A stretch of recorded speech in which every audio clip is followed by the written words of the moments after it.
Hey everybody, today I'm going to be talking about a little speaker that could. Sorry. All right. It is the Radiant Acoustics Clarity 4.2. This guy. Little itty bitty little speaker. Now I'll be honest with you all. These things retail for about $3,000 per pair. They're small bookshelf speakers, and I don't really know what to compare them to. You know, like I could look at something like the Kef R3 Meta or the Bacart E50, which is what Google said people compare them to. But I'm like, those speakers are much larger. And even though they're in the same kind of ballpark of price, it doesn't really make sense to compare them to that. So with that said, I'm going to do a little bit of a comparison for the 4.2 against the bigger brother, the Clarity 6.2, which retails for about $4,500 per pair. But I'm going to do that at the end. I like the way these sound. I was actually surprised at how different they sound compared to the bigger brother, the 6.2.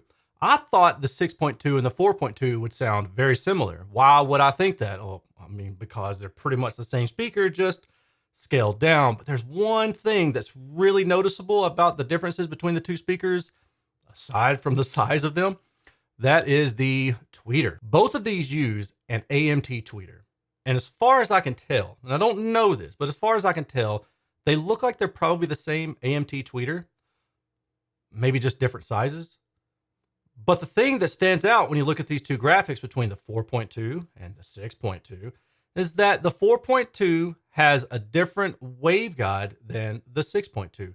Not only is the 6.2 just larger and it looks like it's shaped maybe a little bit different, but check out the fins, right? It looks like heat sinks on the tweeter. These are purposely designed waveguide elements, and that's to change the dispersion pattern of the tweeter. And that's one thing that I noticed about the 4.2 is the 4.2 sounded more enveloping than I remembered the 6.2 sounding. I thought that the 4.2 was going to sound kind of narrow in the top end like the 6.2.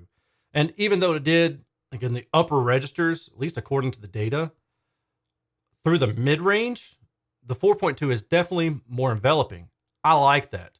The other thing that I noticed about the difference between these two is that the 4.2 is a more linear on-axis speaker, where the 6.2 needs to be towed out about 15 degrees to 20 degrees or so to bring down the rising frequency response. And I'll talk more about that in a little bit.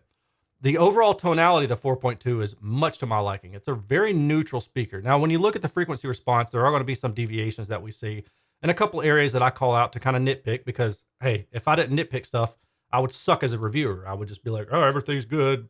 Buy it. You know, like what's the point of that? So with that said, I still really like the 4.2 sound.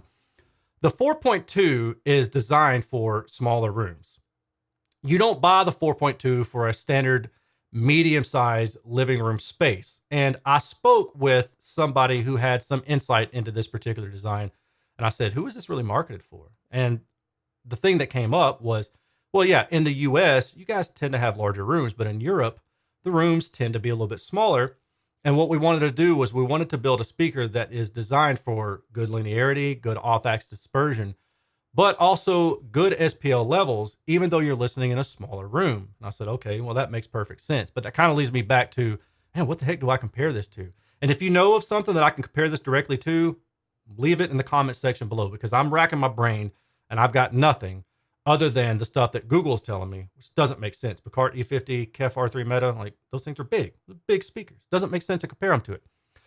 So moving on, we can talk about the sound quality of the speaker. So I'm going to reference back to the envelopment of the speaker and the overall tonal balance of the speaker. I brought this speaker up into my bedroom because in the living room, I was pushing this thing too hard. I was running into some compression issues at 10 feet away, trying to achieve 85 to upper 80 decibel range for a pair of these speakers in my living room.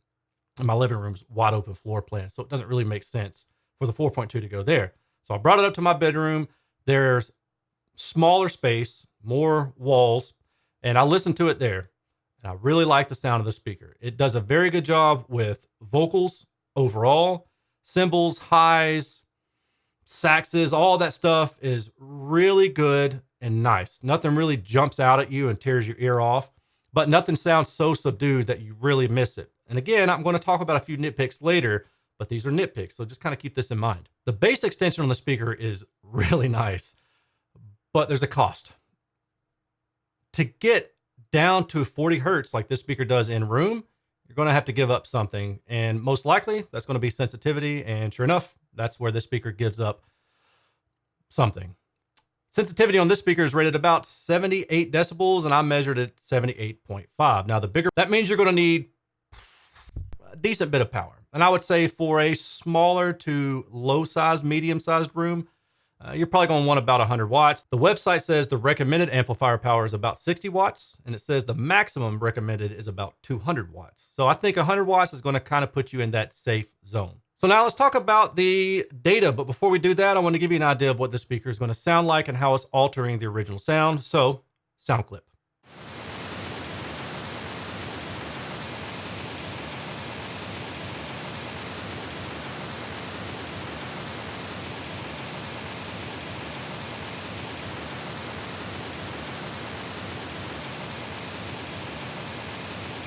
And then this is what you heard. This speaker measures 78.4 decibels at 2.83 volts at 1 meter. Frequency response is within about plus or minus 1.5 decibels until you get to the lower mid-range area around 2 kilohertz or so. And then from there are some deviations. If you go down here and look at the bass, F3 is at 44 hertz, F10 is at 35 hertz. So good bass extension. CEA 2034 data set shows us, again, good on-axis linear response with the aforementioned deviations. Sound power shows a little bit of a dip through this crossover region between about 1 to 3 kilohertz or so. So you kind of see like, yeah, maybe could use some work in that region. A lot of this, though, is probably going to be related to the vertical axis because it's an AMT tweeter, and those tend to be a little bit more narrow in function overall. So most of that is probably going to be the vertical axis, which we'll get into that in a little bit. The directivity index down here shows a little bit of a resonance around 800 hertz or so. Flattens off, and then it takes a little bit of a bump in directivity and then flattens off again. Estimated interim response, and then a line kind of indicating how I heard it, how you're most likely to hear it in a typical room. Interim extension around 40 hertz. Now, this is the nitpicking stuff that I was talking about earlier. And again, if I didn't nitpick, I would suck as a reviewer. So I'm calling out a couple things. Subdued upper mid-range, mild lack of attack through this dip right here, and potentially edgy due to this peak around 5 kilohertz. Now, to me, every once in a while, it sounded like I was hearing a little bit more sibilance than I thought should have been there. Odds are, that's what this was. Here is the burst decay, and then the horizontal contour plot. Notice how wide this is, about plus or minus 70 degrees. I tend to like plus or minus 60. Plus or minus 70 is more enveloping, but you do give a little bit of focus, especially in a more reflective environment. And then the tweeter dispersion. So you're sitting at about plus 30 degrees, minus 20 degrees. And that's pretty good for this speaker. Actually, for most two-way designs, that's I'd say most of them are around 15 to 20 degrees. The reason that this speaker is able to get away with that is because it's smaller. So smaller woofer means smaller distance from the center of that woofer to the center of that tweeter. If it used a larger woofer, then that distance increases, and it's going to be harder to close that gap in terms of frequency response unless you lower the crossover point or physically align the speakers in a different way. Harmonic distortion, 86 decibels. This is really good. And then at 96 decibels, notice above about 200 hertz, the distortion is below 1%. As you go below that, then you start ramping up. Kind of what you expect because it's using a 4-inch midwoofer and 4-inch passive radiators. Multitone distortion, above my personal 3% threshold at 96 decibels. So around 88 decibels is going to be a good average listening level. And then if you use a high pass filter at 80 hertz, this assumes a brick wall. No high pass filters are that way unless you're running multiple cascading filters or maybe 96 decibel per octave, something like that. I don't know of anything that has that unless you're talking about specific DSP, like a mini DSP, or you're getting into like Crown stuff or Lake Dolby processing units, things of that nature.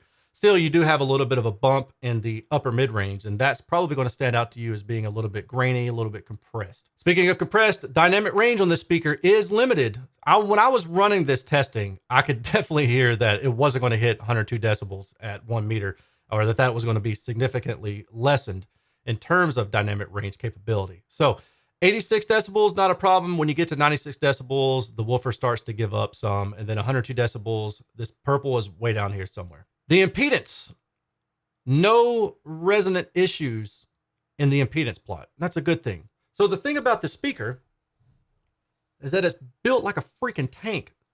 The website says that it has an aluminum baffle, it has crazy damping, and it has a lot of cabinet bracing inside. And it definitely feels that way. So not only is it using high quality purified drivers, passive radiators, and a nice AMT tweeter, it's built extremely well. Like if I hurled this at an enemy, if they were more than 10 feet away, it might not reach them. But if it hit them, it's lights out, son. Okay? It's ridiculous.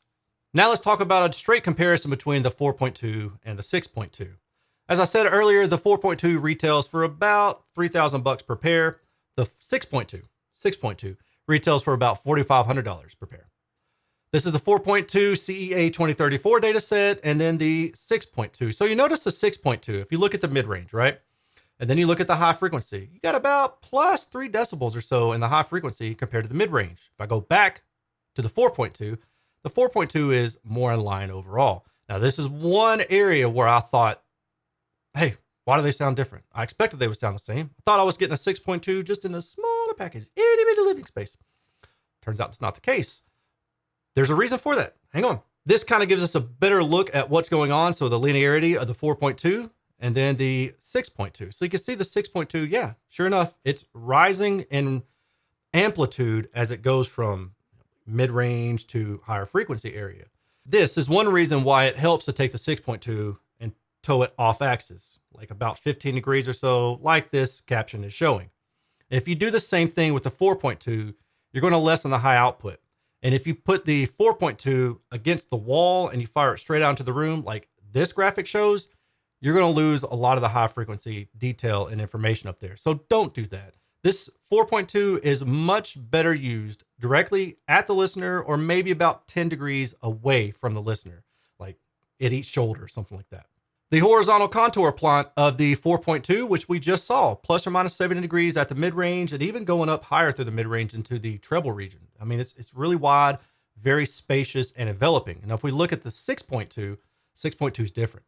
6.2 is narrowing almost continuously through its entire frequency response, on axis and off axis.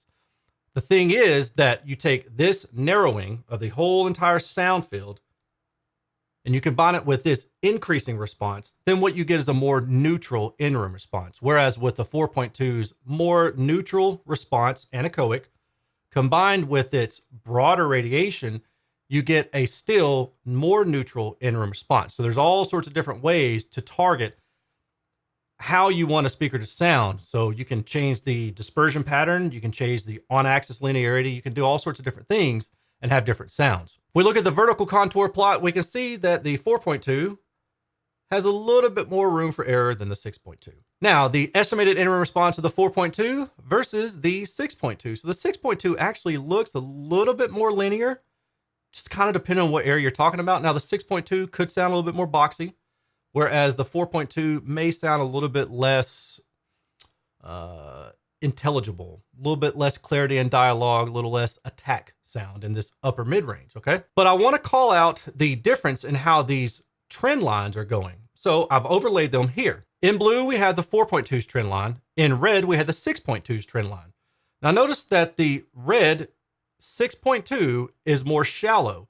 Here's the thing, okay? Depending on how you want to define this, remember, all this is relative. One could say that the 6.2 has a more shallow slope and therefore can be considered brighter than the 4.2 conversely.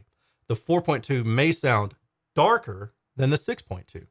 And both of those would be right. I mean, I could look at the data and say, yeah, that makes sense. You know, which one sounds better to you? That's up to you and your ears. So now, not only do we have to worry about the frequency response anechoic measurements, right? We also have to worry about what's going on in your room as the sound is going and radiating, coming back to your ears in the listening position. And this is why I nerd out on data. It's not because I think data is it's because data is very informative, extremely informative.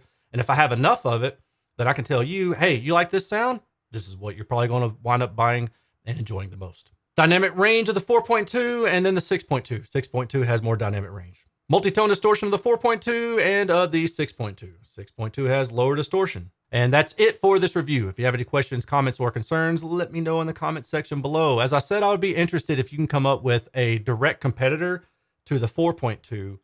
And it needs to be something that kind of the same ballpark, definitely the same size, and same SPL capabilities without distortion. So it needs to be low distortion. I just can't think of any right now. Maybe there's something. I'm like 250, 280 something speakers in at this point.